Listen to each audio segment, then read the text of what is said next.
Diane Newton King had it all. A husband, a son and daughter, a big, beautiful house on a picturesque lot in the best neighborhood, and a brilliant career. But then one day, she received a letter, and her seemingly perfect life turned into a nightmare. Diane Newton King, 34, was a successful TV anchor originally from Detroit, Michigan. An ambitious woman, she left her hometown almost immediately after turning 18. She studied while trying to break into television, starting her professional journey as a reporter on a little-known channel. She was constantly on the move, working in different cities, even outside her home state, like Denver and Grand Junction, Colorado, and often traveled for assignments. Many noticed the promising journalist.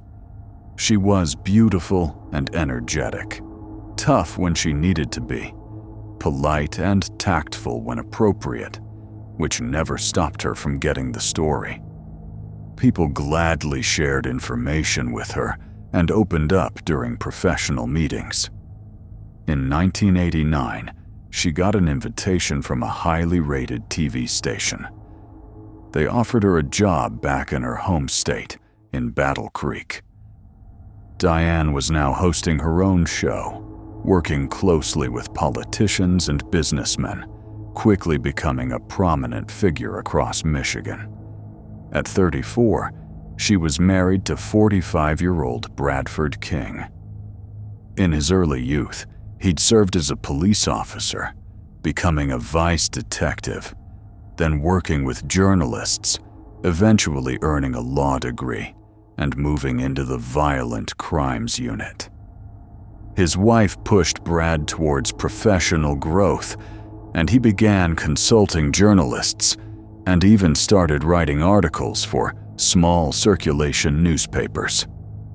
Thanks to his wife's connections, Brad landed several interesting job offers. In the late 80s, after leaving the police force, he began teaching criminology at Western Michigan University. Diane and Brad had a 3-year-old son, Marler. In 1990, their daughter, Kateri, was born. With their careers finally established, the Kings could afford a house in an exclusive neighborhood. The family moved from their city townhouse to a spacious country home with a fireplace, nestled at the edge of a forest. The property boasted a large stable with a garage, a hayloft on the 2nd floor, and a workshop. A small river flowed nearby. The location was beautiful, secluded, yet not entirely isolated. Neighboring affluent homes were about 300 meters away, and a road ran nearby, putting the family just a 5-minute drive from town. It was perfect. However, in the latter half of 1990, trouble started brewing for Diane King. A deranged fan began harassing her. He called her at work, insisting on meeting up, even proposing a romantic trip to Florida. Her rejections didn't deter him. He continued to call with new propositions, sometimes several times a day. Everyone at Diane's job knew about it.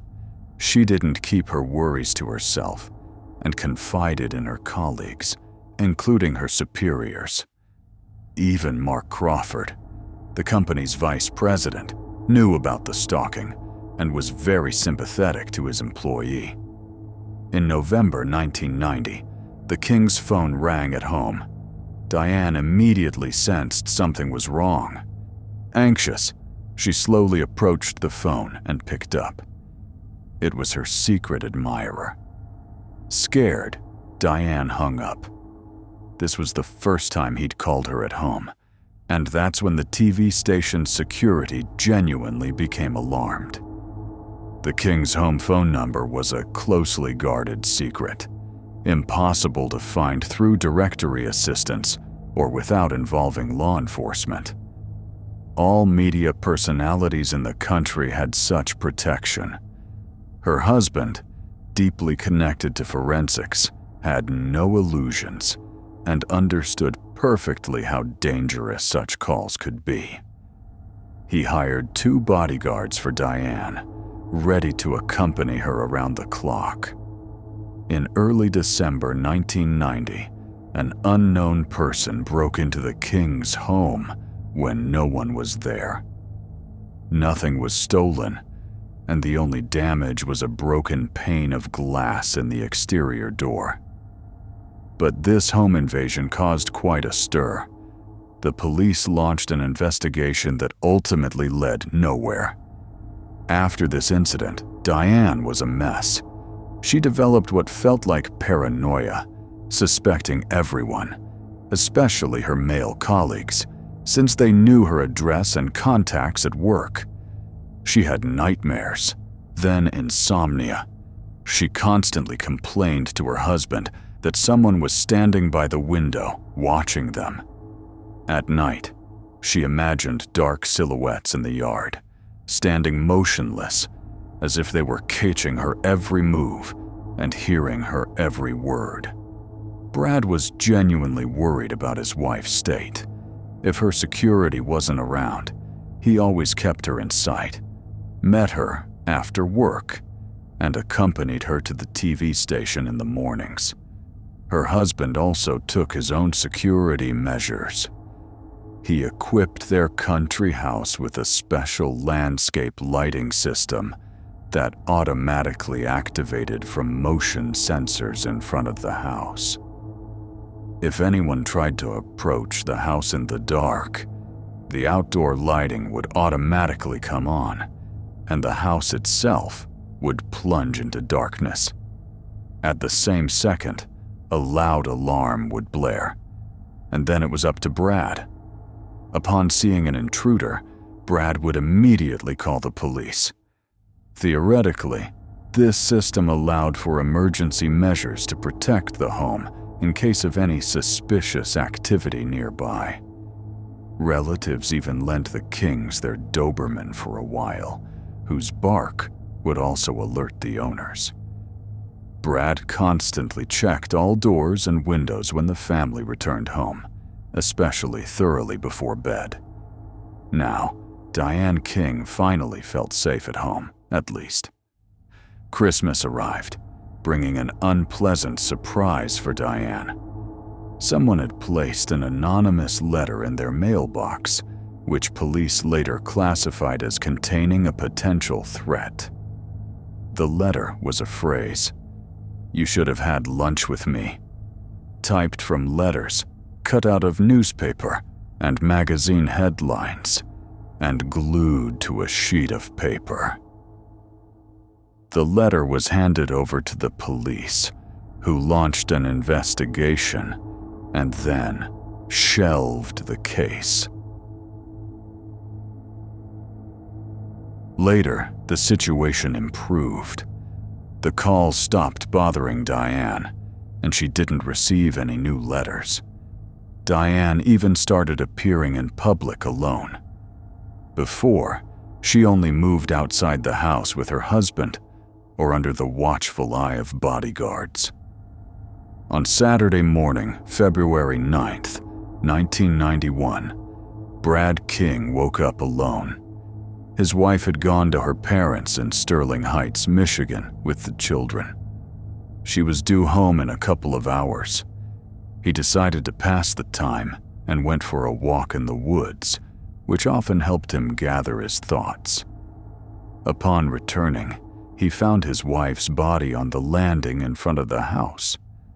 Diane was lying on her back near her car, where their children were still inside. Apparently, Diane had gotten out of her SUV to open the garage doors. That's when a bullet struck her. The initial examination of the body concluded that Diane had been shot from a distance with a small caliber rifle. There were 2 shots, one to the chest, top down, and the second from the bottom up, with a wound channel from the pubic bone to the left clavicle. The forensic examiner immediately hypothesized that the killer fired the first shot from an elevated position and the second after approaching the fallen body.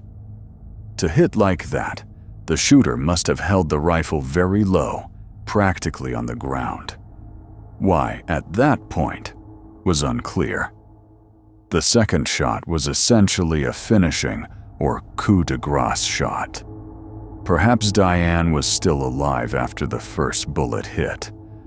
All of this happened near the small children.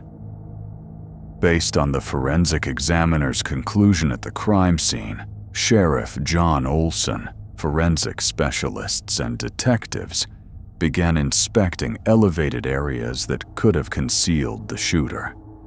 First and foremost were the tops of the surrounding trees. Soon, the killer's hiding place was found. The hayloft in the stable, located as expected on the second floor. .22 caliber casing was found in the hay near the hayloft window. K9 officer Gary Liesel, called to the scene with his German Shepherd Travis, attempted to track the shooter's escape route. The dog surprisingly confidently picked up a scent and raced towards the nearby river. A Remington 511 rifle was found there, barrel stuck in the riverbed.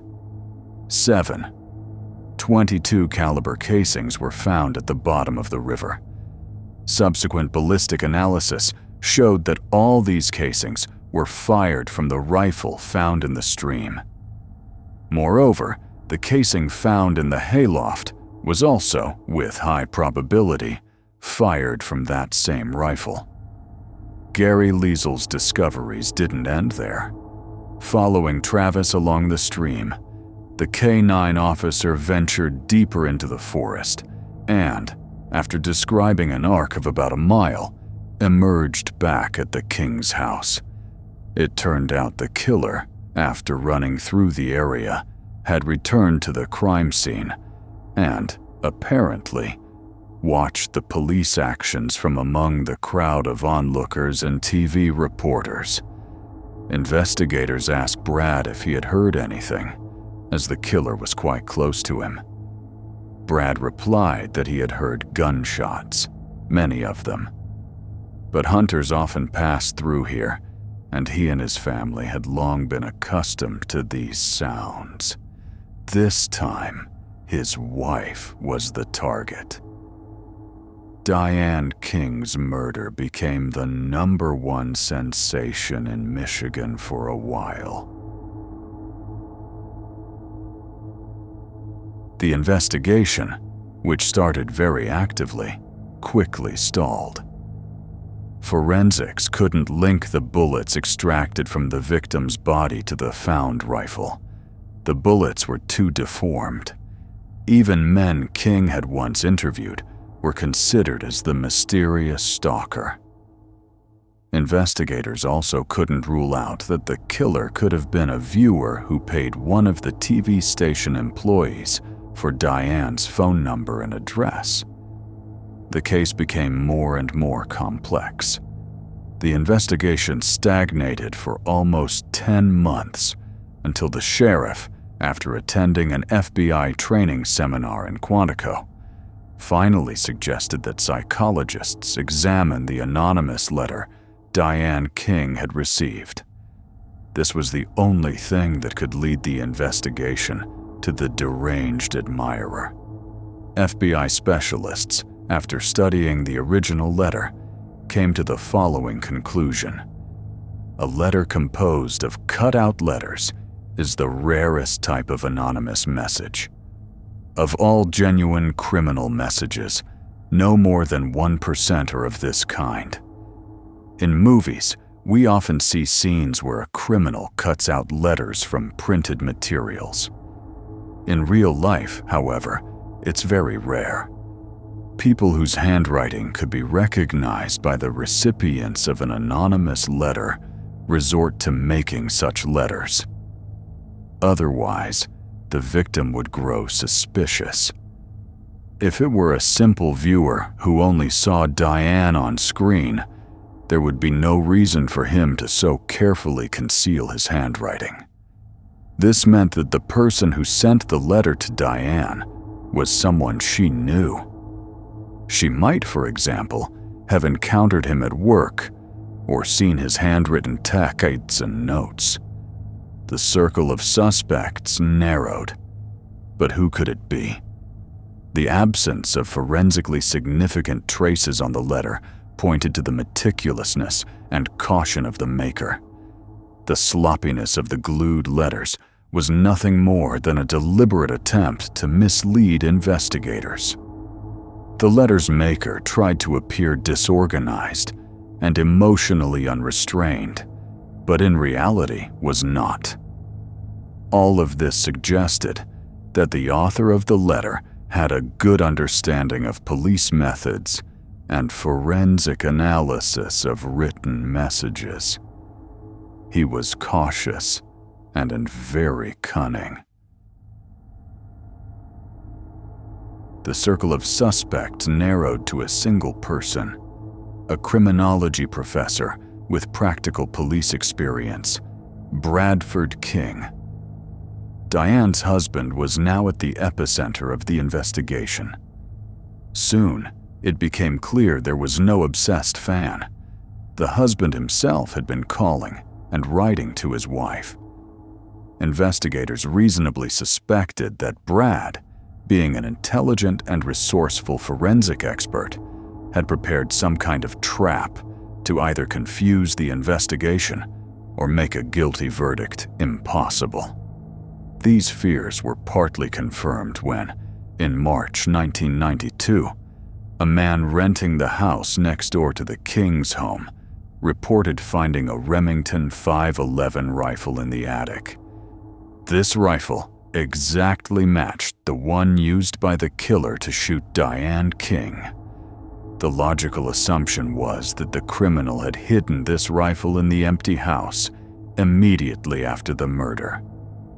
And the rifle the K-9 officer found in the stream was irrelevant to the case and merely served as a decoy. So, the investigation now had two identical rifles. The condition of the bullets was such that it was impossible to determine with absolute certainty which rifle they had been fired from. But, as they say, the gun would fire a little later. Let's return to the suspect, or rather, his professional activities. Brad King's course at the university was particularly interesting because he offered his students, at the very end of their studies, a term paper assignment. They had to propose and justify an original concept for a perfect murder, one that would be fundamentally impossible to solve without a confession. Investigators decided to find out if the accused had gleaned any ideas from these papers. It turned out that in one of the term papers, a student, a future criminologist, suggested faking a victim's stalking by a strange unknown person to confuse the investigation. In another paper, a student proposed that during the commission of a crime, one should escape by water, swimming, or along the bank, and then return to the crime scene, describing a large arc in the terrain. It should be noted here that this is a fairly trivial method of evading pursuit, well known to border guards and special forces personnel. So, there was nothing particularly special in this paper. Brad could have known this himself, but he certainly took it into account. Finally, in another creative work, a student considered a method of planting two pieces of evidence, each of which could have been the murder weapon. But due to certain manipulations performed on them, it would be impossible to prove. The student examined legal conflicts arising from the redundancy of evidence. It's easy to see that the investigation into Diane King's murder contained elements of all the aforementioned student papers. This explains the calls and the letter, the home invasion, and the 2 identical rifles. Although Brad claimed he never owned a .22 caliber rifle, 2 housekeepers testified in court that they had seen such a rifle under the bar counter in the kitchen of the King's townhouse, where they lived before the country house. Brad couldn't have foreseen that the housekeepers would testify. During searches, the police found a cleaning rod from a Remington 511 kit and an opened box of .22 caliber ammunition. True, the cartridges were not of the same type whose casings were found in the hayloft and in the stream, but in this case, the mere presence of such ammunition in the house was significant. It also emerged that all anonymous calls only occurred when the couple was not together. The stalker never called once in 6 months when the couple was together. So how did his wife not recognize his voice? Even then, voice maskers or voice changers existed. Kidnappers who later demanded ransom and knew they were being tracked often resorted to such devices. They changed the voice beyond recognition. Of course, an experienced forensic expert knew about such a trick and used it. It's even possible he built one himself, having held such inventions in his hands many times during his professional career. His wife might have recognized her husband by his mannerisms and speech intonation, but Brad had accounted for this. He spoke in short sentences, making significant pauses and slowing his tempo. It would have been impossible to guess. From all of the above, it appears that the mad professor had clearly plotted the crime long ago and was gathering ideas on how to kill his wife and avoid suspicion. He found these ideas in his own students' term papers. It's interesting to imagine their reaction when this came to light. Was Bradford King's motive merely to outsmart the investigation and prove to himself that he was capable of committing the perfect murder? That he was smarter than everyone else? In reality, the reason was far more prosaic.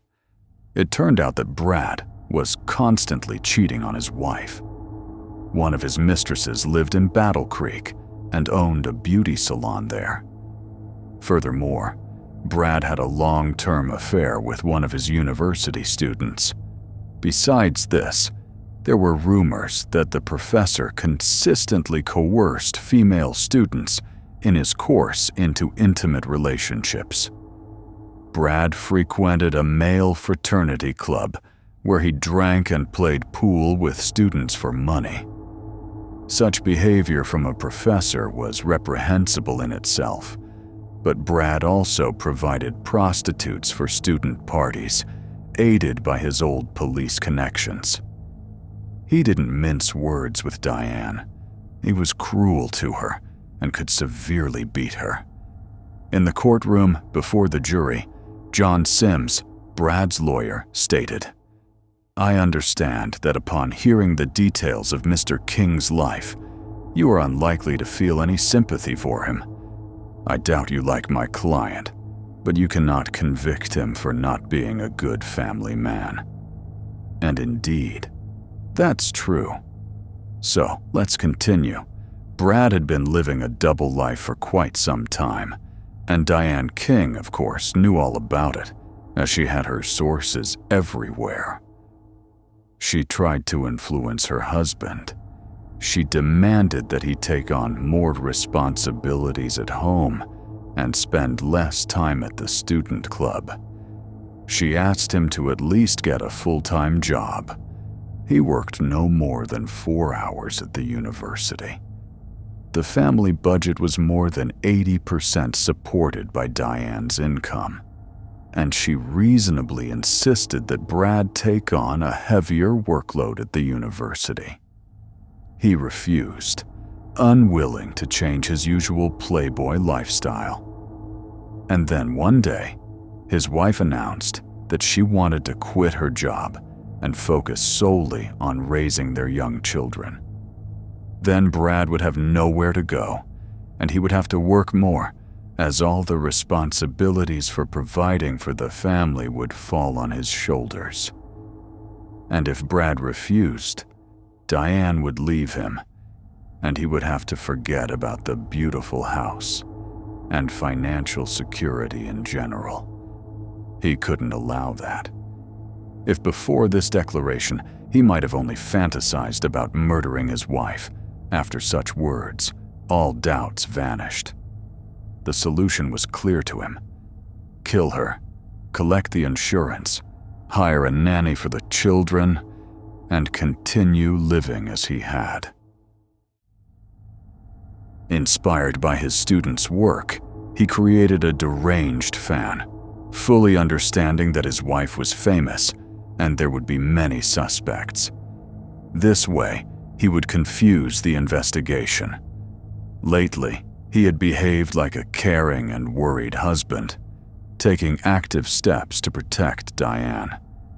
With 2 identical rifles, he fired 2 shots, most likely one from each, to make it extremely difficult to identify the murder weapon. He fired 1 shot from the barn, then went to his wife. Why was the second shot fired so strangely, with the weapon held very low, close to the ground? The reason was that Diane was supposed to have left the children with her parents. She dreamt of mending her relationship with her husband. The couple was supposed to spend the weekend alone, but on the way to her parents, their daughter became unwell. Diane couldn't leave the little one and returned with the children. Brad hadn't expected this, but had to act given the circumstances. Brad deliberately crept up, crouching low to the ground so the children wouldn't notice him from the tall car. From this position, he fired the shot. If the killer had been someone else, there would have been no need for these actions. He planted 1 rifle in the neighboring house and placed the other nearby. He then walked along the river, made a wide arc, and returned to the house, to the dead victim. He called the police. Eventually, almost a year later, Bradford was arrested on murder charges. The former husband took the arrest surprisingly calmly, denying any guilt. His defense attorneys quite reasonably argued that all the evidence against him was circumstantial and that a conviction based on it was unacceptable. The news of Bradford King's arrest sparked numerous publications in the local press and many reports on TV news. Despite the prosecution relying on circumstantial evidence, Brad King was found guilty of first-degree murder and was sentenced to life in prison. Bradford King, in a prison uniform, was escorted to his permanent place of confinement. Later, the juvenile court divided custody of the children between their paternal and maternal grandparents. Brad's plan almost worked. He really did manage to throw the investigation off track immediately. As we know, husbands and lovers are often the first suspects in the murder or disappearance of women. But Brad wasn't just not suspected. He wasn't even questioned at the beginning of the investigation. Almost a year, he lived quietly. And if it hadn't been for that fateful letter, the master class from the criminology professor would have been a success.